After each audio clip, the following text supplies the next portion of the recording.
Oh my god, it is raining. At least at the time that this video is being recorded, which is likely to be pretty far out from when it actually releases because I like to sit on these for a moment. But I am thinking about some things that have changed and also not changed so much, and how they may relate to not just the fact that I'm a NEET, because one can be a NEET and be very social, but rather how these things relate to me being a NEET who is fairly isolated, who likes to stay in their home. And even during the times when I've gone out, it's generally been to very isolated areas where there aren't other people, although that's been quite a while ago at this point. I haven't really gone out in quite a while, as I've documented on this channel. I've complained in various videos now about human behavior patterns. In fact, I made a video back in 2019 titled exactly along those lines: human behavior patterns are disgusting. Unfortunately, I can't recite exactly everything I described in that video because the points I made were quite vague, and it really felt like a product of some distilled anger. Another video I made was more specific back in 2018, where I talked about the comments that I received and how angry those made me back in the day, which is something that has changed as I've gotten older. You know, people, they tend to tell you, as you get older with more exposure, you're going to get less mad over time. You're going to complain less about how people are, and you'll start to understand it, or whatever. I would say that I've begun to understand more things, and in some respects that has made me more angry, but in others, no. In others, it has in fact reduced my anger. A key example of this is with YouTube comments and posts about me online. Back there in 2018, I did get angry about this kind of thing quite often, not just because there was a coordinated harassment campaign targeted against my channel, although I've faced several of those since then, none of which fazed me, but rather because I was so immature and unable to really process the ways in which those people's opinions differed from my own, that I didn't know how to handle it. You know, I was just a kid at the time, so to receive all this negative attention was something very new and novel for me. Needless to say, over the years, I have received an onslaught of criticism, some of which has been helpful, some of which has not, but nonetheless has managed to be engagement on my videos. And in certain cases, I've subtly attempted to invite criticism or discussion from such people by, for example, doing one of my favorite things, which is to make one video with one very eye-catching title, very controversial sounding title, and then make another video exactly the next day contradicting that video and saying the exact opposite with an equally eye-catching and controversial title.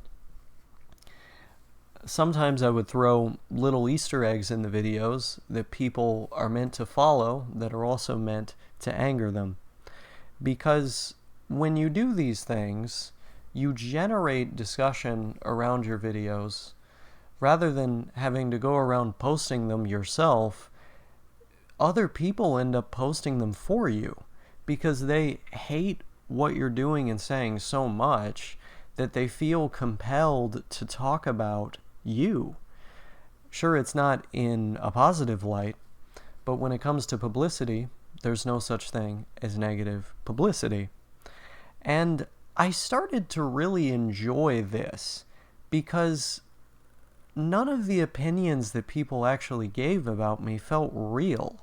None of the things that they talk about in relation to me ended up affecting me simultaneously because I had seen these opinions so many times. I had been exposed to them so many times, so I ended up developing a thicker skin, but also because I developed a more defined sense of who I am. When I was younger, I didn't really have any idea who I was. I was trying to figure it out, and making these videos was part of that. I was analyzing myself, not very well in many cases, but I was trying my best. And there were these people that would come along and obviously notice this and share their own equally mistaken opinion, or sometimes correct opinion, and the reason why it made me angry at the time was because they actually were correct. And that gave me a lot to think about. Over time, I stopped identifying as much with whatever my interpretation of myself was at that time, but also at the same time, I started beginning to recognize what behaviors of mine were consistent, and I saw those behaviors as more indicative of like who I am. You know, I know how I act around my friends. I know how I act around my family. I know what I can consistently expect from myself. And these things started to give me a sense of identity that I could rely on that wasn't really breakable by other people. So other people would say things that contradict what I know just from consistently seeing it, and that would not end up being able to break through that barrier. It wouldn't be able to hurt my feelings because I have this sense of myself that I've developed just through consistently watching the same results come to pass. You know, the same things come to pass, the same results be bore. And so all of this started mixing together, you know, developing a thicker skin over time, as well as being able to just look at the things people were saying and go, well, that's not true, and then just move on with my day. All this sort of mixed together to create the attitude that I have now about comments, where I see them and they don't really bother me.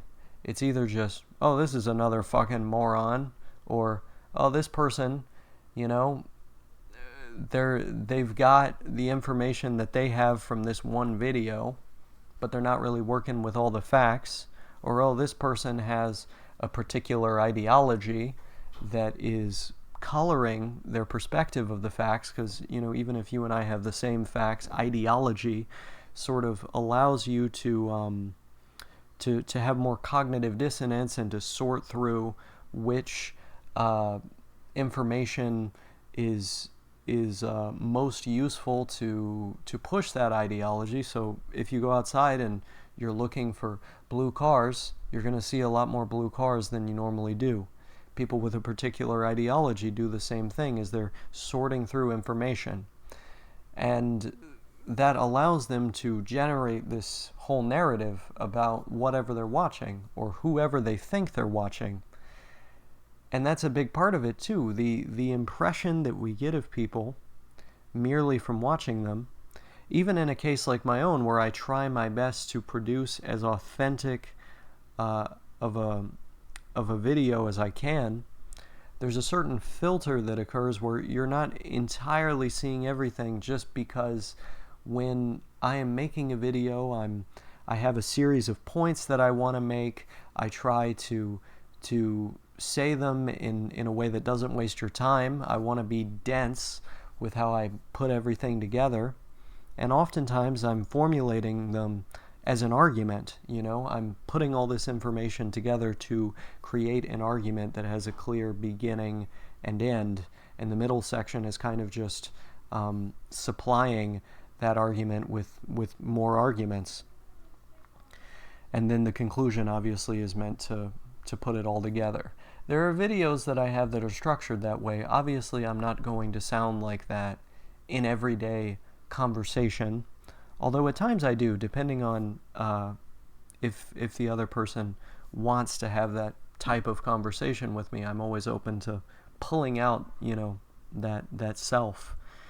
But in the majority of cases, no, that's not how I am. I'm not sitting there talking for 30 minutes or something like this. I much prefer to ask other people questions about their interests, about who they are, about how they feel, and just listen. It's much more interesting than me doing something that I can do right here. Of course, if someone is interested in what I have to say or the things I'm passionate about, oh man, I love to talk. I get very excited, particularly when the things that I'm passionate about are brought up. But otherwise, oftentimes I'm just very quiet. Oftentimes, I just don't say anything. Or I bring up something about the other person, or ask something to do with them, about something to do with them. That's how I am. And obviously, upon hearing that, I would imagine, at least for some, that it ruptures their kind of view of me or of my content, but it goes to show that there is a difference between what you're seeing on a computer screen and how a person actually is when they're with someone else. I've had many people that I've met from the internet in person, realize in that moment, wow, you're exactly like you are in your videos. And I guess in a sense, sure. I mean, I've heard that a bunch of times. I've heard, wow, you're exactly like you are in your videos. And in some respects, sure, but on a more granular level, if we're looking at the nuances, I don't think that's necessarily the case. Maybe those people were talking more about their essence, about my essence or something. I really don't know, but I didn't ask them about it any further because I don't really like to talk about myself. It's not the most preferable thing for me. So all this comes together to create, I think, at least in some regard, a false notion of who someone is, even if it's just, in a small way. And ultimately, I'm not so much interested in rectifying this, or in the past, yes. In the past, I used to say, I don't want people to have this false impression of me. Come on, let's have a conversation. I don't have as much time for all that as I used to, but I did used to really love interacting with as much of the community around my channel as possible, just to disrupt that sense that, like, I'm this internet person where there's all this information out about me out there. I mean, I like to be an open book, but I wanted people to have the sense that, like, no, I actually am a real person, not just this strange, parasocial figure that we're interacting with in this parasocial way, And I thought more interaction with the community was a way to break down that barrier and perhaps humanize myself in the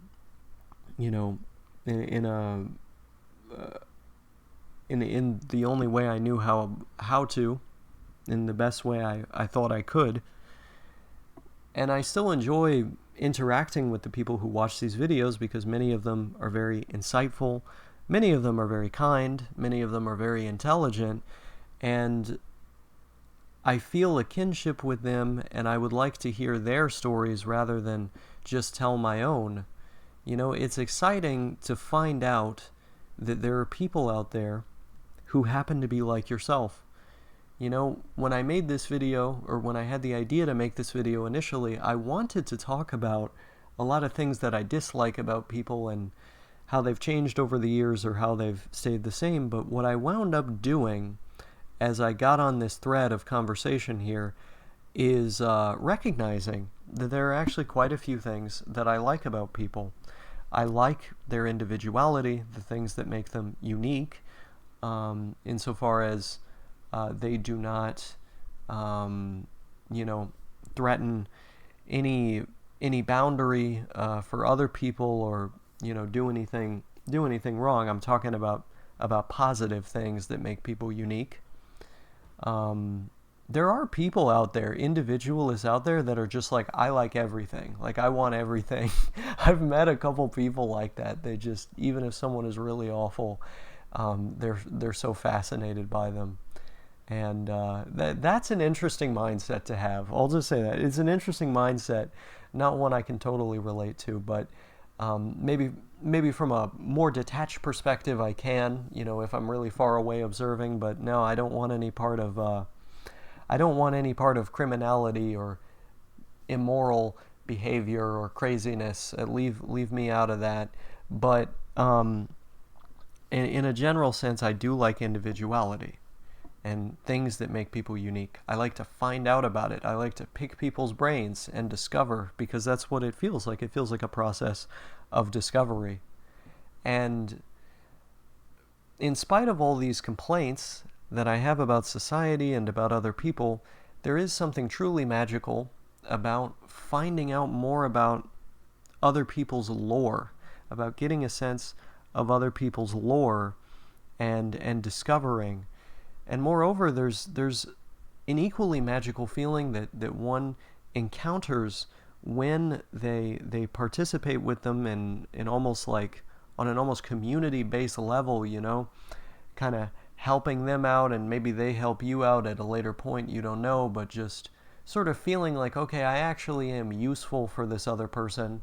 You know, I'm actually contributing to their life in some way by being myself and being helpful. That's also an extremely positive feeling. It's one that I've been, I would say, quite addicted to at various times, even just, you know, being there for people. It's not something that I have so much time for anymore these days, but it is something that I certainly understand based on experience. But returning to the general topic of this video, the stated intention in the beginning, there are various things that over the years I have disliked about others that have either changed or stayed the same. And a key example of this is, as I said, you know, the fact that people's comments, people's different opinions in relation to me don't bother me anymore. And largely the reason that has changed is because I have been able to look at those perspectives as something valid, as something that is worth taking into account. You know, okay, perhaps I am mistaken here. Let's analyze what this person is saying and try to apply it to my situation. Or I have been able to effectively dismiss what the person is saying due to evident bias or a lack of information on their part, or really whatever reason. In some cases, I get the impression that people are just saying things because they're bots, or, you know, they deliberately are trying to come up with whatever is the most hurtful, potentially hurtful thing to say. But of course, you know, the types of people with those aims, with those goals, don't even watch enough of my content to have even the faintest idea of what that could be. And even if they did, they would likely be too biased in their own right to figure it out. But there's a lot going on here, you know, that the different ways in which my perspective has sort of allowed me to look at this stuff in a different light. And so needless to say, in that video, Mad at the World, that I made back in 2018, I encounter somebody that I'm not able to relate to, with a type of rage that I'm not able to identify with, because I have moved past those emotions or the original causes for them in the case of that video. But moving on to 2019, I remember another video I made where it was something along the lines of like, people piss me off, I believe that was the exact title, that I posted to a channel which is now called OsakaSyndrome Bites, in which I complain about somebody's opinion. I don't entirely remember. That was one of the days that I ended. I remember this by smoking a lot of weed, which is something, unfortunately, that I did as a teenager from time to time. Don't agree with that sort of behavior now, but at that time I was in agreement with it, and that was how I responded to my problem at the end of the day. Um, and so I don't totally remember everything I said in the video, but I do remember recording it and being very mad about a series of opinions that I had seen also in a YouTube comment section that I very much disagreed with, and that I, wanted to argue with, but either wasn't doing so well, or from the outset the argument was futile because the other person wasn't interested in having a spirited debate, but rather they were interested in winning, or just clobbering someone over the head with their opinion. And so it was not, an environment, a Socratic style environment, let's say.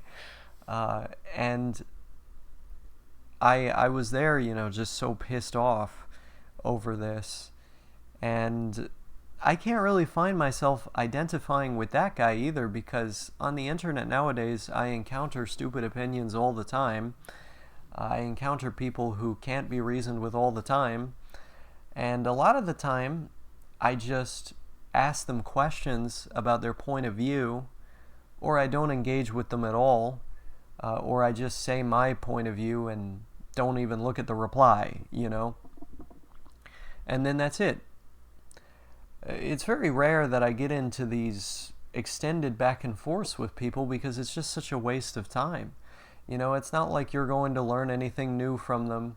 It's not like you're going to I don't even know, change their mind. That's pretty much an impossibility. So what's the point? And it's like, okay, let's assume you do change their mind. Is that even a desirable thing? What if you're wrong? What if you're completely wrong about the things you're saying? So now what? You change somebody's mind to be as wrong as you are. Good job, I guess.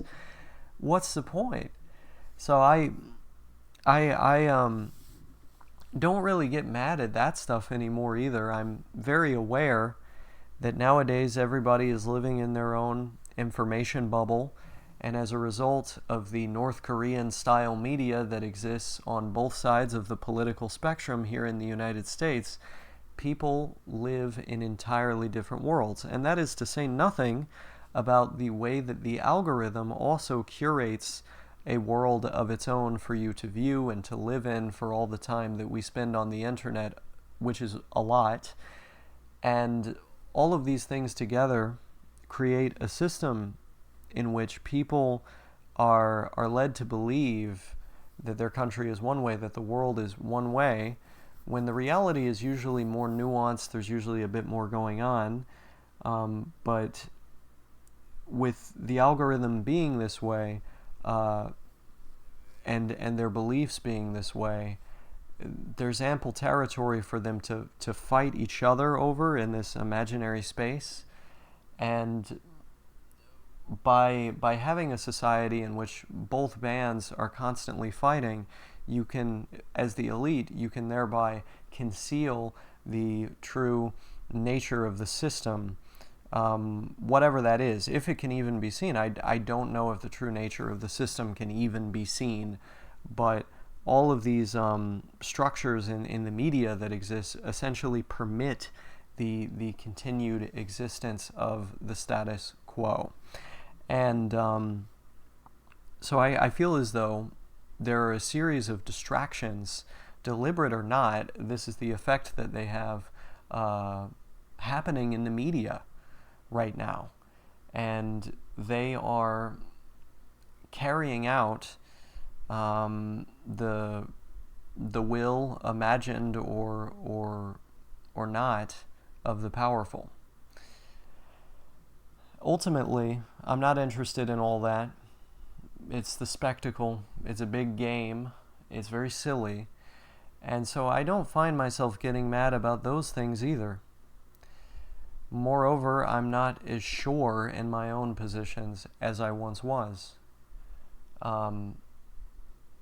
What I do find myself getting upset about at times, and this is never in a comment section or on a forum or really anywhere on the internet, this only happens interpersonally, is when I feel as though my ideas are kind of being dismissed or swatted aside, like, okay, you just don't know what you're talking about, because I do try to think about them as much as I can and to really labor at them and to do research. It is upsetting to have that response from people that you know and that you care about, which is a total other thing. But it happens at times, I wouldn't say it upsets me as much as it used to, but it's still there. The change that has happened in my life is that no longer upsets me when I'm just seeing discussion online or talking to randoms online. It's a little bit different, And that brings us actually to another video that I made, which was in 2020. So far we've reviewed a video from 2018, 2 videos from 2019, and now we're at 2020. A video I made called Why I Left, which is about why I left Discord. I was very, very angry at everything going on Discord, in addition to just disliking the platform, which is a sentiment I continue to hold. I was very angry about the discussions that were taking place on there, and the fact that at least I felt as though my positions were not being understood, my arguments were not being understood, and that people ought to make a better effort, of course, because it couldn't possibly be anything to do with how I explained it. Although I also, if I recall correctly, I don't know, it's been a long time now, I also had some frustration with myself over how I was handling these discussions, because I wanted to be as clear and convincing as possible, and they'd say certain things that just, it felt like a radical misinterpretation of what I was trying to get at, and I'm not even just talking about the disagreement itself, I just mean what I was trying to get at. And the frustration and anger really that I carried throughout a large portion of my life over events like that is part of what made me obsess so much over developing a communication style that is understandable to as many people as possible, developing a communication style that possesses the capability to be as specific and granular as possible when needed, etc. I just obsessed over this, as trying to figure out, okay, what are these communicators doing to be understood and convincing to other people? What can I take from them to try and improve my own communication skills? And then I just constantly practiced, because things like that made me so angry. Like, you have no idea how angry they used to make me. I mean, just the rage that I felt not being understood. But it wasn't just rage many times. Many times it was this feeling of moral indignation, like there was something deeply wrong about the world and about other people. At other times, it was this tremendous feeling of sadness and loneliness that I felt. Over time, I ended up just not resonating with those feelings. I did put a lot of work into making myself understood and becoming a better communicator, but the motivations that I used to have for it stopped being there, because I stopped caring so much about all this stuff. What I saw happen was me develop less confidence in the things that I was saying. I started to question my own ideology and my views more, and I started to see it as a lot more fallible. I started to see a lot more things in the world as just not being so certain. And that allowed me to not so much see other people as misunderstanding me or something, but rather to see the things that I'm saying is potentially wrong. Potentially there's just something fundamentally wrong with whatever point that I make. And so now I'm doing the research, looking actively for perspectives that go against what I'm saying. And that's been a process that I've been interested in at this point for years. It's something I've been working on for years now, but it was a big realization to see that fallibility in my own perspective, and to see that fallibility in my own interpretation of things and people.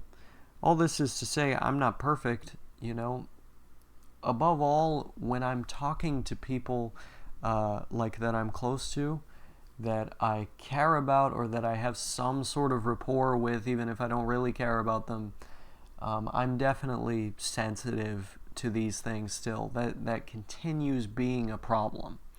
And, the rage and stuff like that, while not as bad as it used to be, it continues being a component of my life, right? Not one that other people really get to see. It's something that, I just deal with on my own for the most part. But it is a part of me, as of now at least. And above all, when it's with known people. Unknown people, I don't care. I really do not care. They're not going to make me all that mad, even if they try. But known people, it's a different situation. And I think it's just because I value, their input and their perspective and who they are. And so there's this mental jump that ends up getting made, so to say. But I don't know, it's interesting to me to view all this looking back, because I had all these different ways that are now documented on this channel from over the years where I was just so angry. And nowadays, it seems like I would still say, I'm kind of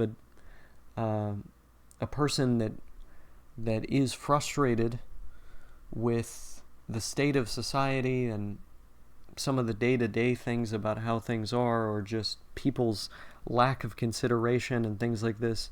Most of the things I get frustrated with are moral things at this point. It's oh, this person didn't treat this person well, this person didn't, do this when they should.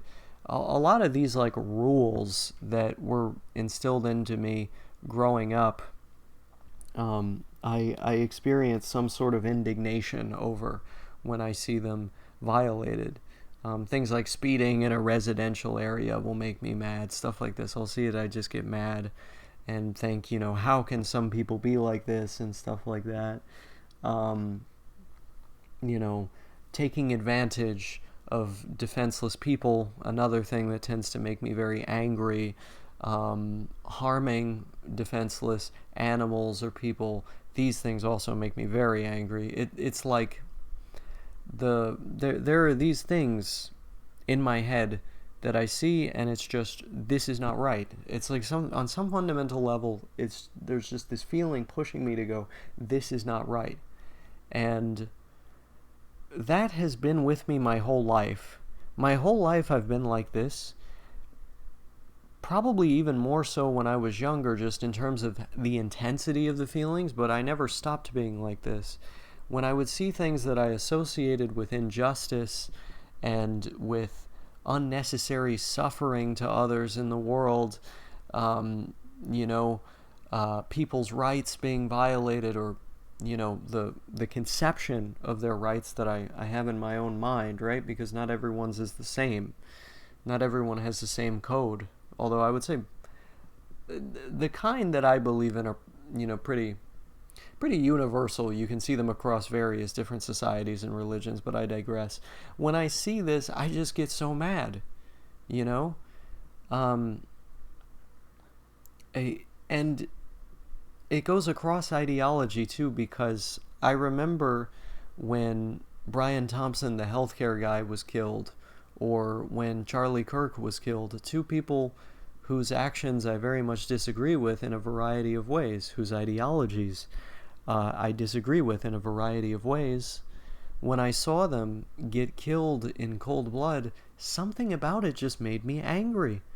The idea that someone can view it as permissible to, in cold blood, kill a person who has done what? Speak, provide for their family, possibly in an unethical way, but not one that's punishable by death. When I saw this, it just made me so mad. The idea that someone can develop a mindset that says, yes, it is permissible to do something like this to another human, let alone, a father of children, but another human.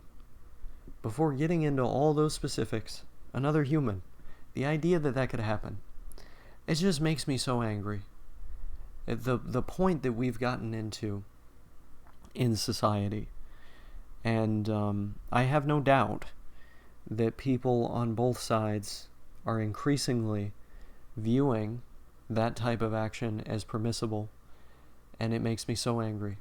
The idea that this kind of injustice can take place to begin with. But I have the same sense when I think of, environmental inequalities, when I think of also abusive parents, the kids that can't get away from those situations, or that are subjected to those kinds of environments. That makes me angry. And this rage that I seem to carry inside of me at times is very difficult to handle. Yeah, that's why you hear me on these videos saying that I hate this group, or not even group, but just blowing off steam, and I'm like, I fucking hate people like this, I fucking hate people who do this, just complaining. And it's kind of a way for me to vent this indignation that I feel when other people's feelings are disregarded, when their pain is not viewed as a relevant factor to consider when taking an action. But their feelings are the most important factor you ought to take into consideration when taking an action. If not the most important, then at the very least second most important. Maybe the number one, should be long-term outcomes for that person, or whatever, or keeping the peace or something.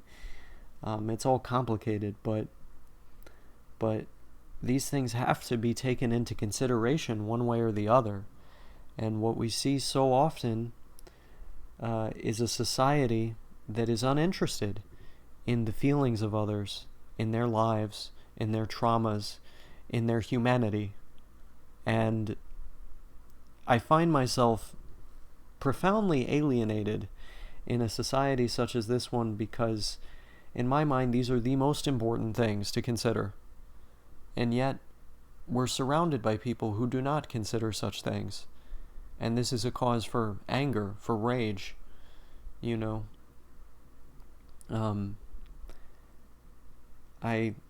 I think that rage just comes from a deep feeling of sadness that I feel when I see all this around me. In the past, I used to link these feelings of mine to different ideas, where I thought, oh, we need this system, or oh, we need that system, or oh, we gotta organize and do this. I don't think that way anymore. Because ultimately, every system by which a society could be organized through or by is going to be one that's taken advantage of by the bad people. The people who do not really have a genuine concern for the feelings of others.